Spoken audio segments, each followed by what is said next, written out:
नमस्कार मित्रों, आप सभी का हार्दिक स्वागत है हमारी चैनल धर्मार्थ पे। वैष्णव धर्म का सबसे प्रमुख ग्रंथ विष्णु पुराण, जिसे सृष्टि के पालनकर्ता भगवान विष्णु की लीलाओं का वर्णन मिलता है। इसमें भगवान विष्णु के कल की अवतार का भी उल्लेख किया गया है और इस पुराण के छठे अंश के पहले अध्याय में कलिधर्म निरूपण में महर्षि व्यास जी के पिता श्री पराशर जी श्री मैत्रेय जी से कलयुग का रूप वर्णन करते हुए कई ऐसी बातें बताते हैं जिसे जानकर आप सोच में पड़ जाएंगे, क्योंकि पुराण में लिखी बातें हर दिन आपके सामने गुजरती जान पड़ेगा और मनुष्य की आयु के बारे में जो बातें इस पुराण में कही गई उसे जानकर तो आप हैरत में पड़ सकते हैं। लोग भूत प्रेतों को देवता मानकर पूजा करेंगे।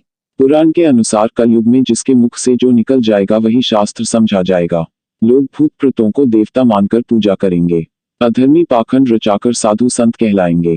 कलयुग में धन क्या होगा? कलयुग में अल्प धन से ही लोगों को धनवान होने का गर्व हो जाएगा। धनवान ही पूजनीय हो जाएंगे, मनुष्य के अन्य गुण गौण हो जाएंगे। स्त्रियों में केश का मोह बढ़ेगा। केशों से ही स्त्रियों को सुंदरता का अभिमान होगा, इसलिए केश सज्जा पर विशेष ध्यान होगा। महिलाएं बालों के श्रृंगार पर धन खर्च करेगी। जीवन भर की कमाई यहां लग जाएगी। कलयुग में लोगों का सारा धन संग्रह घर बनाने में ही समाप्त हो जाएगा। आप देखते ही होंगे कि आज लोग फ्लैट या मकान खरीदते हैं और जीवन भर ईएमआई भरते रहते हैं, जबकि कुछ लोग जीवन भर की जमा पूंजी कार्य से सेवानिवृत्त होने के बाद मकान बनाने में लगा देते हैं। अकाल के कारण आत्महत्या। किसान अनावृष्टि के कारण आत्महत्या करेंगे। आपने पढ़ा और सुना भी होगा कि हर साल कई किसान सूखा और अकाल के कारण आत्महत्या कर लेते हैं। कलयुग में खान पान का व्यवहार। कलयुग में लोग बिना स्नान किए ही भोजन करेंगे। लोग किसी भी तरह अपना पेट भरने से मतलब रखेंगे। बिना ईश्वर को भोग लगाए लोग भोजन ग्रहण करेंगे। कलयुग में टैक्स। कलयुग आने पर राजा लोग प्रजा की रक्षा नहीं करेंगे, बल्कि कर लेने के बहाने प्रजा का ही धन छीनेंगे। राजा प्रजा पालक नहीं, बल्कि प्रजा राजा का पालक बनेगी। बालों का पकना कलयुग में। कलयुग में लोगों के बाल अल्पायु में ही सफेद होने लगेंगे। 12 वर्ष की अवस्था में ही लोगों के बाल पकने लगेंगे। लोगों की उम्र रह जाएगी इतनी। वेदमार्ग का लोप। मनुष्यों में पाखंड की प्रचुरता और अधर्म की वृद्धि हो जाने से प्रजा की आयु कम हो जाएगी। लोगों की औसत आयु घटकर 20 वर्ष रह जाएगी। कलयुग में अन्न और साग सब्जी।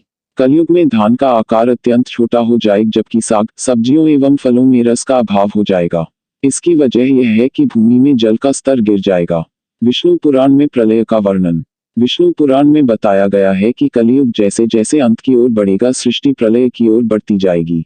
जल प्रलय से पहले सृष्टि को विनाश की ओर ले जाएगी गर्मी।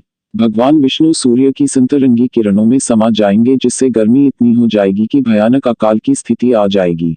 आसमान से बरसात की बूंदों के लिए लोग तरसेंगे, लेकिन आसमान जल नहीं बरसाएगा और अनावृष्टि से खेती नष्ट हो जाएगी।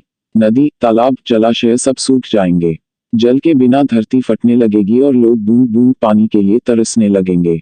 इसलिए मनुष्य को विष्णु पुराण की बातों को ध्यान में रखते हुए जल की बर्बादी को रोकने का प्रयास करना चाहिए। अगर आपको हमारी ये प्रस्तुति पसंद आई हो तो हमारे वीडियो को लाइक कर चैनल को सब्सक्राइब कर दीजिएगा।